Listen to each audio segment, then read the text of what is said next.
Stags are Scotland's hottest topic. That is literally the case as Niall Rowantree talks through the pros and cons of going nuclear on deer. If you have 10 deer per square kilometre in this forest and low impacts, you don't have an issue. Small is beautiful, or maybe size isn't important. Either way, Jeff Garrett and Paul Childerley battle it out for the honours at the 410 Championships. Don't stand on my gun, trying to bend it up already. And we're back on the general licences for this week's news feature. Basque's top lawyer spells out what it has in store for DEFRA in the courts over game bird release. Competition is for a pair of muck boots, Calder boots. David brings you the news on the news stump, and James Marchington covers the best hunting and shooting videos in hunting YouTube. Welcome to Fieldsports Britain.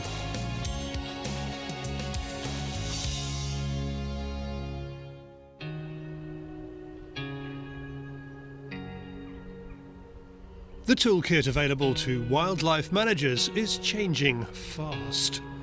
Use of dogs, the type of ammo you fire, the vehicle you drive, and now, impending legislation in Scotland opening the door to shoot deer over extended seasons and at night. Deer manager Niall Rowantree has brought us into a forestry block on the east coast of Scotland that has a well-established seeker population. Deer will adapt to this. The whole problem with a lot of this legislation and with deer plans is deer seldom breed either. This is a survival game for them. We've asked him to give us practical advice on how new tech can help and possibly hinder his role.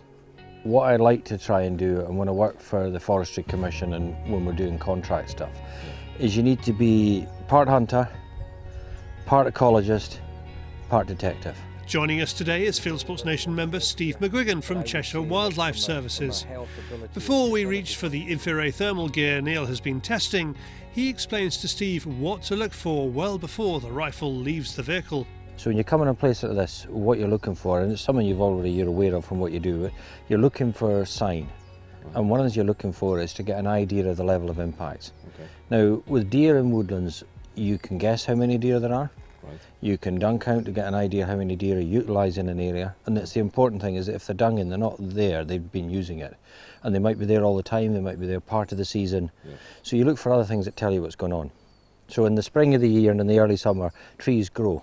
Right. So that's what basically we're all about. But you see telltale signs. If you look at that tree, the classic term I'll use for it, come over and have a look, it's what they call a waist. Nipped, nipped, nipped, nipped, nipped, nipped, nipped. And the term we use for it is the tree has a waist. Okay. You notice you've got this growth that's got above the head height of the deer, and then down here it's regularly browsed. Okay. In a commercial crop, and we'll look at it in restocks later on, if you're getting that level of impact on stuff you've planted, then you'll end up with multi-leaders and you'll end up with something that's not viable as timber. Okay. So if the owner's objective for the forest is to grow trees, then impacts are highly important, and that's why we shoot deer. Some people shoot deer for crack and for entertainment, but the real reason we do it is to maintain the deer in balance with the habitat. And that's what the whole story's about. Really, the total number of deer has to be balanced with the impacts of deer. If you have 10 deer per square kilometre in this forest and low impacts, you don't have an issue. But if you have 4 deer per square kilometre and huge impacts, then you have an issue. Let's deal with the extended male deer season first. So what will happen? The potential is that if you're a forest owner like this, that people can commercially now shoot male deer throughout the winter period. And my deep concern is that people take their eye off the ball and they don't shoot enough females. If you're going to control deer populations, you do it by shooting females. The sector doesn't have to change its ways, provided it delivers its targets. And for a lot of deer managers in the open range, I don't suddenly see them letting stag stalking holidays at Christmas. I hope not, because it would be quite a poor experience. You know, shooting winter stags in poor condition in the low ground isn't why people come to Scotland, really. You know, the people that come to do stag stalking come for that classic Highland experience. We filmed Niall Rowantree shooting deer at night in the past. That was with a special night shooting licence and lots of specialist kit. He'd like to know if stalkers have to meet the same standards when using night vision. So, you know, you had your driver, your spotter, you had your marksman, you had your deer tracking dog. If we're going to go down the road of night vision equipment, are we still going to have teams like that active, or are we going to have a situation where people disappear off into the forest and stalk until darkness and then sit in high seats or stalk in the dark? From a commercial point of view, don't like it. From a health and safety point of view, there'll have to be quite a bit of work goes on to make sure that people involved in this are safe, that it's properly risk assessed. It's hard enough to walk over a restock site in the daylight.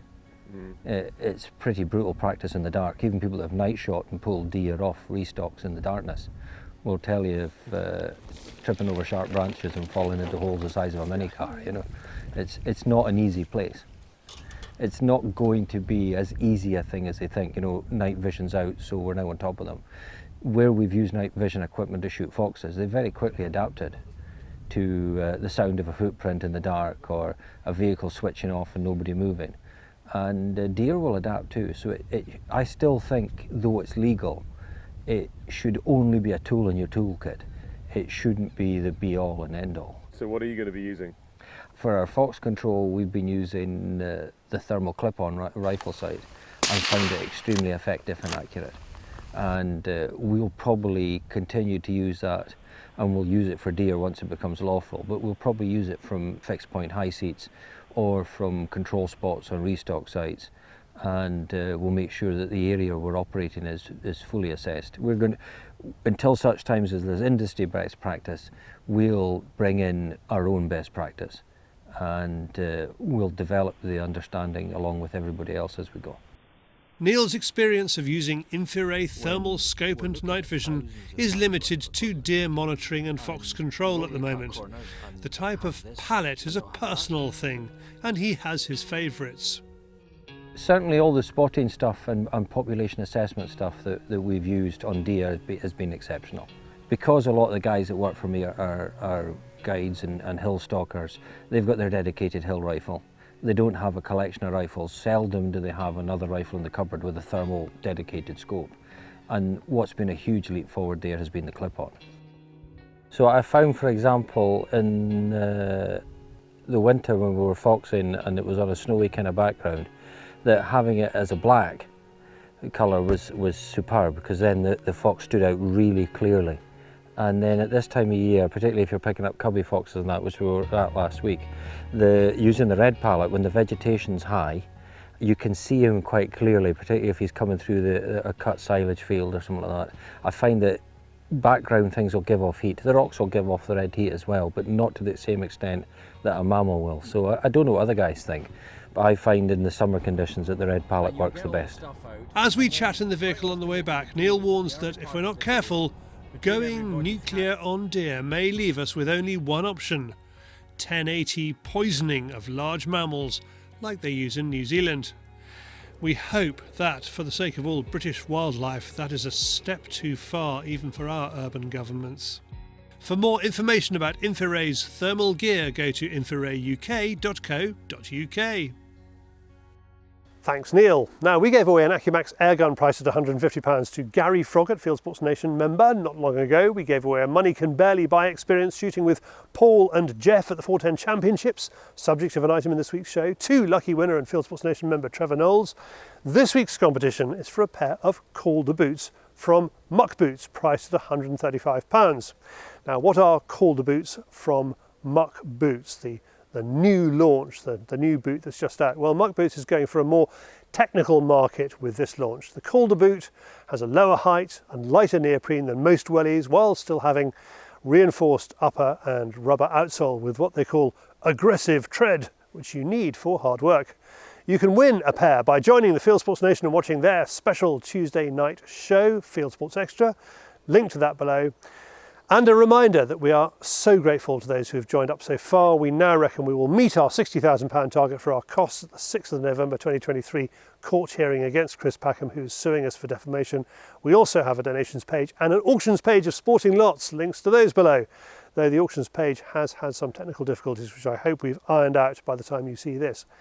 It's ironic that Packham's desire to take us to court is being funded by hunting and shooting, but that's to trouble his conscience, not ours. Next, time for me to stick the boot into David on the Fieldsports Channel News Stump.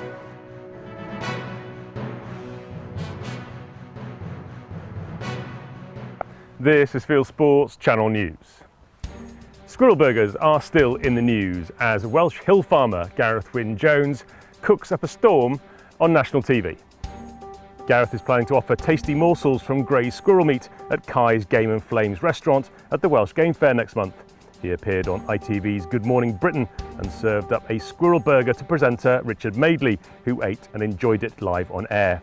And he's criticised Gareth's plans, despite the benefits that shooting greys bring to the indigenous red squirrel population and the damage they do to trees. He's hoping his idea to use grey squirrel meat will eventually attract a wider audience.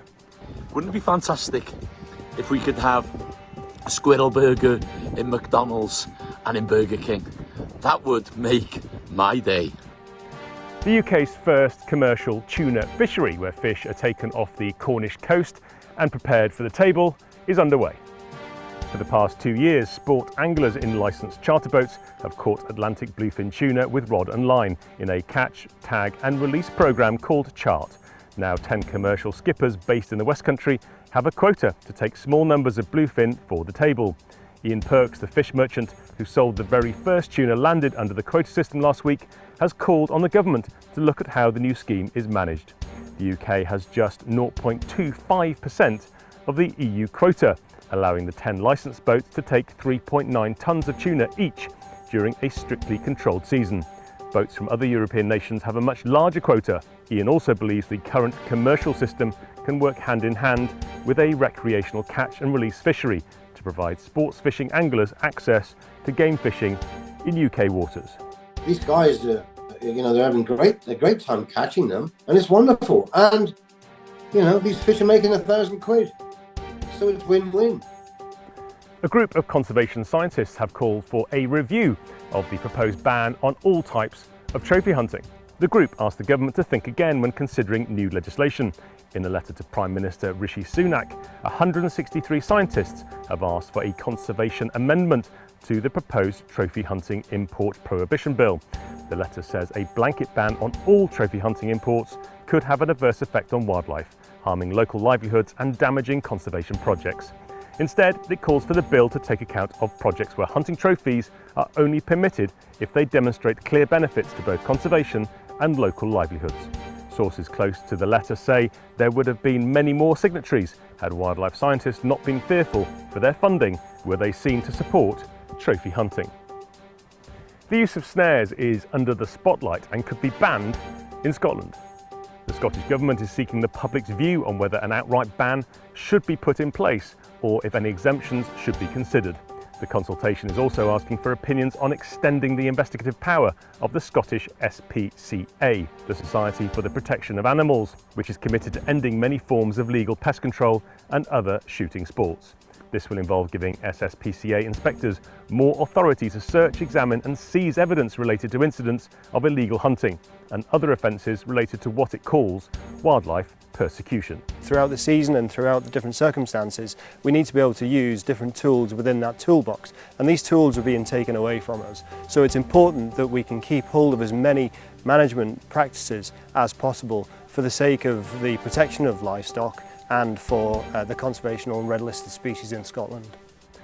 Hampshire Police says it's continuing its investigation into the actions of Chris Packham, who appeared on television and allegedly sniffed goshawk chicks. Police say they have received a formal complaint about an alleged violation of the 1981 Wildlife and Countryside Act. At the time, Packham talked about how the chicks have their own unique smell.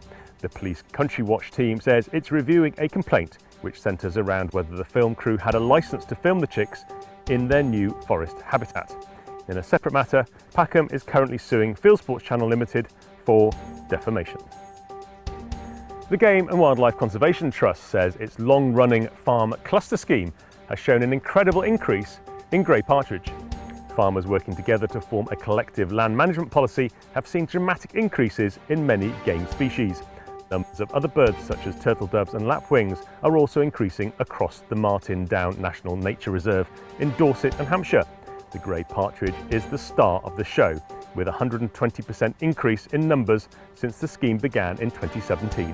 The GWCT will publish more data on bird populations linked to the scheme next year and has asked for people to join their survey scheme. Link below. We've increased biodiversity significantly, not just on grey partridges, but 125% for corn buntings. I think it's like over 20% species richness in butterflies. But that's year on year, we're just increasing. We just want, the aim is for biodiversity to increase and last for generations. We want our members, the farmers want their children and their grandchildren to see those species thriving on their land. They want to see turtle doves and hear them purring in the summer. They want to see the grey partridges purring up in the spring. You know, it's just intrinsic of the landscape and what farmers and gamekeepers and landowners and land managers want. This weekend we'll see the largest ever gathering of saltwater fly anglers. Around 140 anglers from all over the UK and Europe are heading to the south coast of England for the 4th Orbis Saltwater Fly Fishing Festival. They'll be spending the weekend fishing for bass, mullet and other species in the biggest event of its kind in Britain. The competition is catch and release, with prizes for the largest bass and mullet and a multi-species award. It takes place in the waters around Chichester Harbour, Hayling Island and Portsmouth. We'll bring you a full report in a future edition of the show. The Italian region of Liguria has passed a law allowing hunters to use bows. It's an attempt to control an explosion of wild boar in the northwest of the country. Bow hunting is legal in Italy along with about half of Europe, including Denmark, France, Spain, Portugal, Hungary, Finland, Bulgaria and Slovenia. You can usually only shoot big game with a bow in certain areas of Italy. In a study released last year, Italian authorities estimated wild boar have caused €120 million worth of damage to livestock and agriculture over the past 7 years. In South Africa, a new study reveals that 75% of female elephants have been treated with a contraceptive to try and limit a population explosion. South Africa faces an elephant crisis with far more animals than most of the country can support. Breeding-age female elephants outside the Greater Kruger National Park have been treated with immunocontraceptive in 47 reserves to prevent overpopulation. Some 1,600 females have been treated since the scheme began in 2000. There are, however, fears that the effect that barren females have on the mainly matriarchal structure of elephant herds. And finally, who has bought the largest herd of white rhino in the world? John Humes placed his herd of 2,000 southern white rhinos up for sale, around 15% of the world's population, because of the $10,000 a day running costs of his captive platinum rhino breeding project. The auction ended in May, but there's still no announcement of a successful buyer for the project. You are now up to date with Fieldsports Channel News. Stalking the stories, fishing for facts.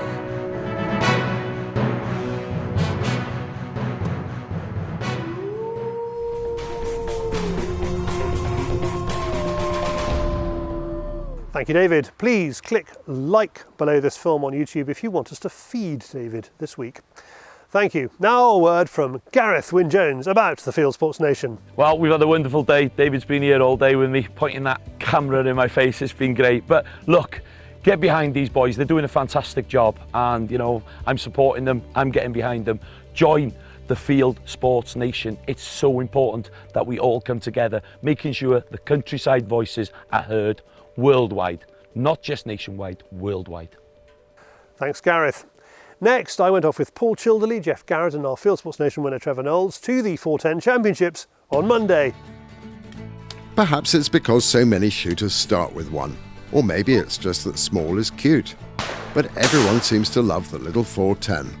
So much so that EJ Churchill are staging the British Open 410 Championship. And we've come along with a squad to uphold the honour of Fieldsports Channel. Essex gamekeeper Jeff Garrett has a hush-power pump-action 410 at home that he uses for pest control, but today he's borrowed a Browning over and under.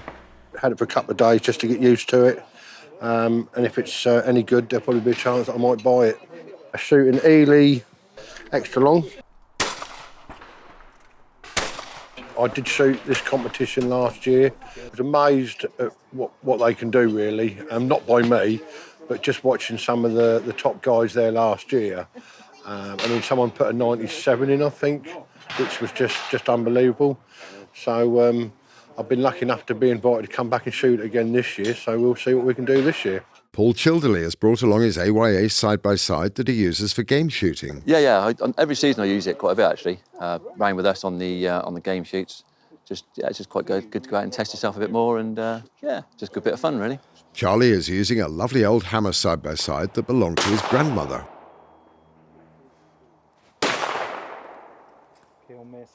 We're joined by Fieldsports Nation member Trevor Knowles, who won our competition for a place on today's shoot. Last time I shot a 410 was about 16, 17, which is a good lot of years ago now. I got it about 4 months ago and really enjoying shooting with it. It's good fun. Completely different way of shooting, but really good fun. Making up our squad, we have Emma Ilsley and Jack Clutterbuck from Ray Trade, who import a range of 410s by Yieldits.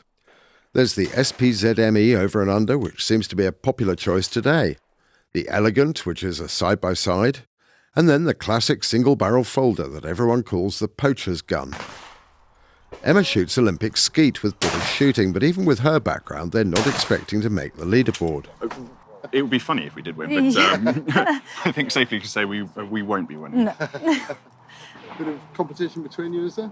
Yes, has to be. Always, but sadly Emma shoots for GB and I don't, so I'm never going to compete to that level.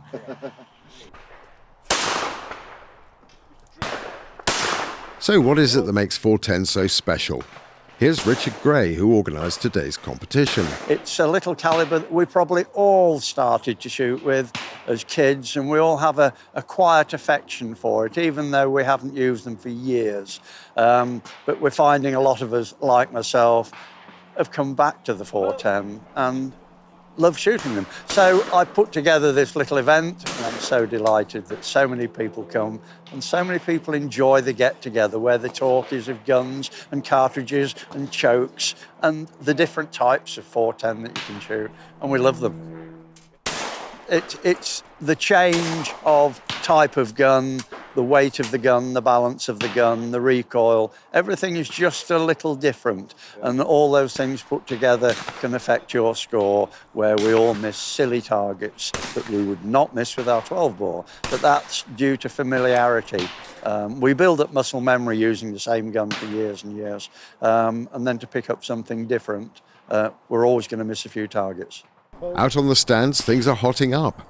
The E.J. Churchill team haven't made any concessions for the smaller calibre. These targets would be testing with a 12-bore, never mind a little 410, with typically no more than 18 or 19 grams of shot. No, definitely not. Definitely. Don't stand on my gun, trying to bend it up already. I've tried to. I see how you shot that first gun. I need all the help I can get. The day has a fun, relaxed atmosphere, but some people just can't help getting competitive. Good. Easy them ones. Yeah. Picking the first one.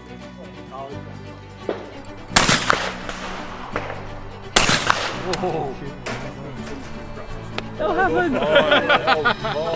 Hey, it's the gun. Boat!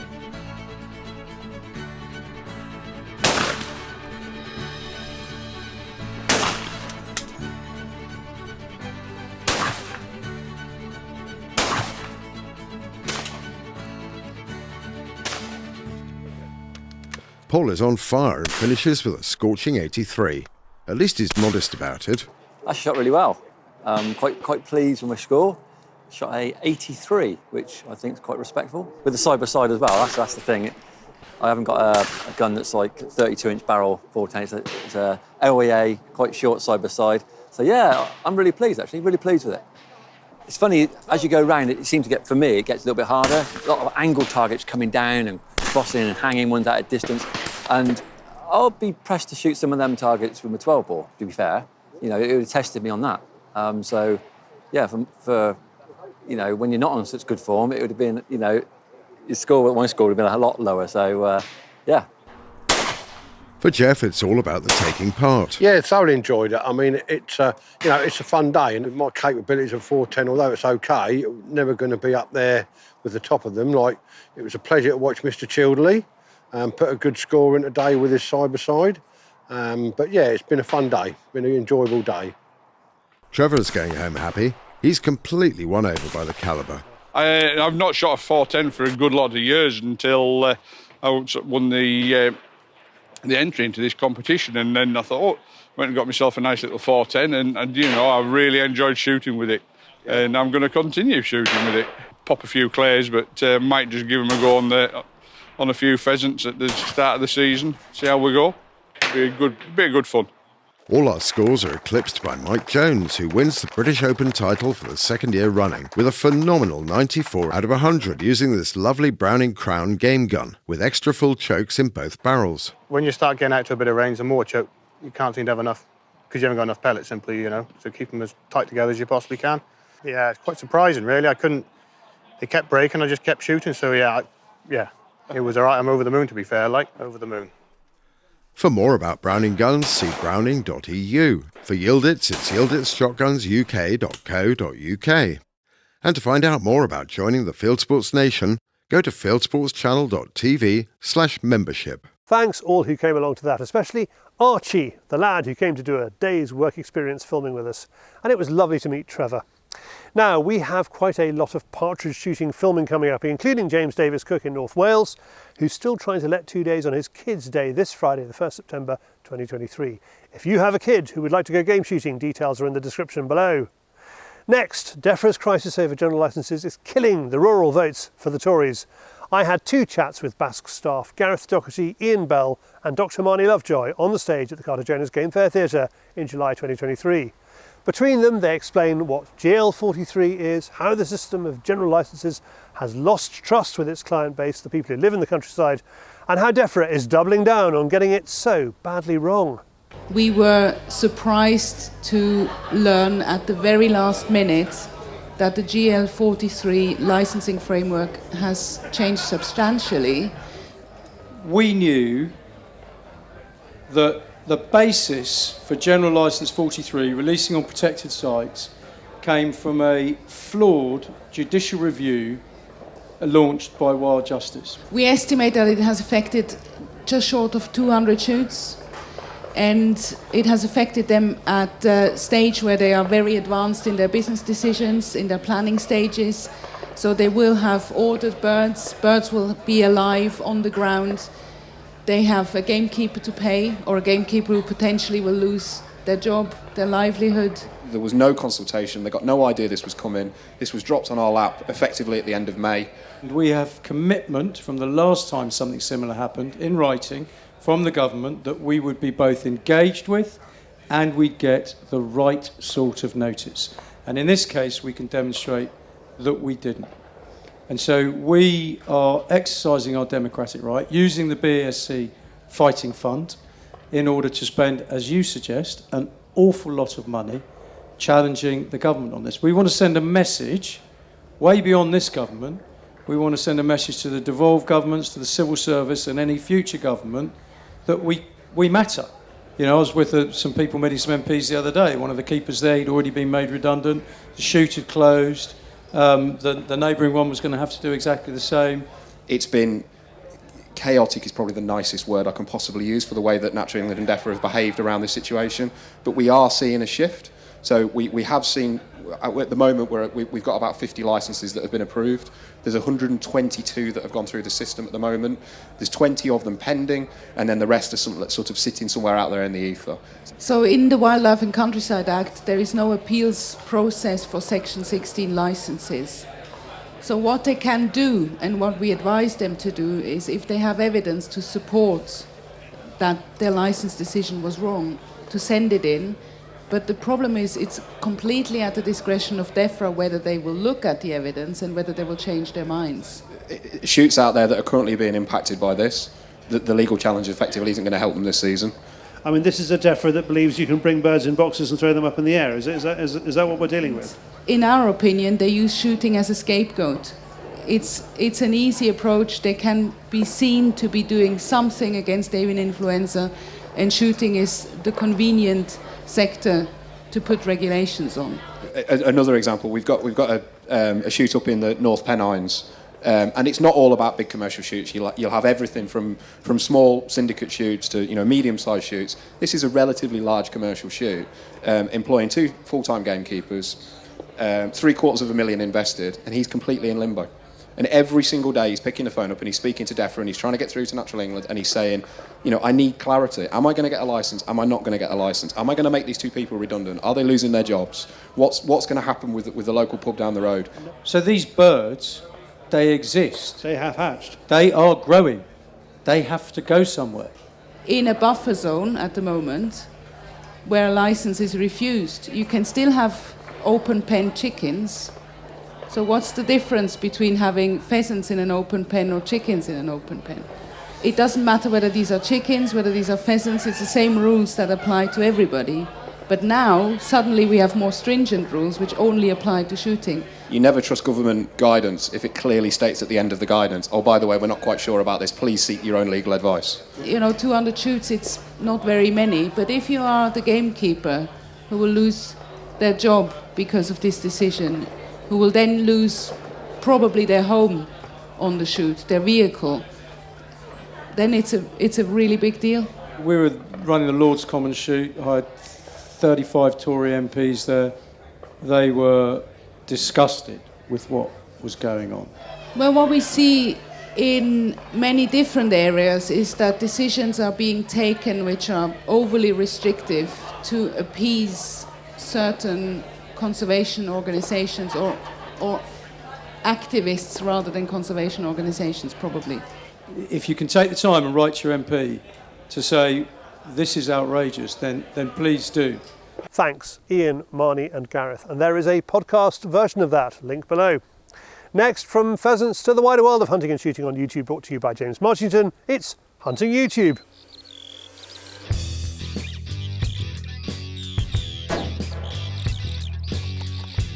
This is Hunting YouTube, which aims to show the best hunting and shooting videos that YouTube has to offer. First, with the wildfowling season approaching, here's one from Meat Eater, with Steve Ranella and friends shooting a huge variety of ducks in Louisiana and cooking up a traditional Cajun meal. Ryan Gill of Hunt Primitive presents a roundup of his bow hunting adventures over the past year, taking rabbits and a feral pig with a simple longbow. From low-tech to high-tech, in northern Australia they're using a 308 semi-auto rifle and red dot sight to shoot invasive feral pigs from a helicopter. Tony Gillihan is hunting a sambar deer, a species that's native to Asia and a troublesome invader in Australia. The deer runs and Tony has to track it through some very difficult terrain. Next to equatorial Africa, where Henrik Lott is hunting buffalo and bongo antelope in this stunning film from Krieghoff. Back to the UK, and Nick Ridley is training his young cocker, Twig, using homing pigeons to teach her to be steady to the flush. Carl Bantock is having trouble with foxes sniffing around the pheasant pens. He sets up to watch with thermal, shoots a couple of young vixens, and misses another that he'll have to go back for another time. And finally this week, some air rifle ratting action. RJM Hunting Australia is shooting them around the chicken coops with his FX Impact airgun and Thermion XP50 scope, bagging more than 80 in just 3 hours. That's it for this week. We've put all these films into a playlist for you. Click on the I symbol top right or check this film's description. If you have a YouTube film you'd like us to pop into the weekly top 8, email Charlie the link, charlie@fieldsportschannel.tv. And that's it for this week. If you haven't done so already, please whiz over to our website, fieldsportschannel.tv. You can click to like us there on Facebook and on Instagram. You can follow us on Twitter, subscribe to us on YouTube, pop your email address into our register page and we'll contact you about the show. Fieldsports Britain is at 7 PM UK time every Wednesday. And this has been Fieldsports Britain. Good hunting, good shooting, good fishing, and goodbye.